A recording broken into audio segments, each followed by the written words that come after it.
নারায়ণগঞ্জ জেলা প্রশাসন ও পরিবেশ অধিদপ্তরের আয়োজনে বৃক্ষরোপণ কর্মসূচি পালন করা হচ্ছে। এই বিষয়ে জানাতে সেখান থেকে যুক্ত হচ্ছেন আমাদের সহকর্মী হাবিবুর রহমান। হাবিব, কি উপলক্ষে এই বৃক্ষরোপণ কর্মসূচি, কতগুলো গাছ লাগানো হবে আর কি কি আয়োজন রয়েছে সারাদিন অনুষ্ঠানে?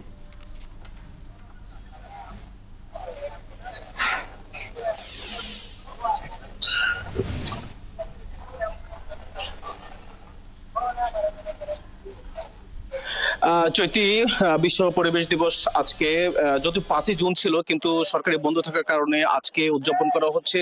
আজকে সারাদিন ব্যাপী বিভিন্ন পরিবেশবাদী, সামাজিক এবং সরকারি বেসরকারি সংগঠনের সার্বিক উপস্থিতিতে এই দিবসটি পালিত করা হচ্ছে। র্যালি হয়েছে সকাল থেকে, হয়েছে বৃক্ষরোপণ। আমরা এ ব্যাপারে এক পরিবেশবিদ এবং সামাজিক সাংস্কৃতিক ব্যক্তিত্ব রুহুল আমিনের সাথে কথা বলবো। আপনি আসলে পরিবেশ দূষণের তো আজকে প্রতিপাদ্য হচ্ছে পলিথিনকে দূষণ মুক্ত করা, এই বিষয়টাকে কিভাবে দেখছেন? পলিথিনের ইম্প্যাক্টটা কি আমাদের সোসাইটি? আসলে বিশেষ করে আমাদের নারায়ণগঞ্জে আমরা যেখানে দাঁড়িয়ে কথা বলছি, সেই নারায়ণগঞ্জে আমাদের দুই পাশ দিয়ে দুইটা নদী আছে, একটা বুড়িগঙ্গা নদী, একটা শীতলক্ষ্যা নদী। আর তার উপরে হলো সবচেয়ে হলো ডিএনটি প্রজেক্ট।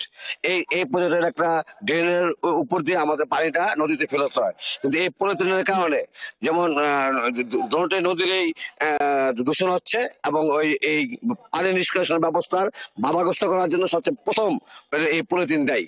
তাই আমরা মনে করি যে এই পলিথিন কে এই যে এবারে যে প্রতিষ্ঠা বার্ষিকীতে যে তাদের যে প্রধান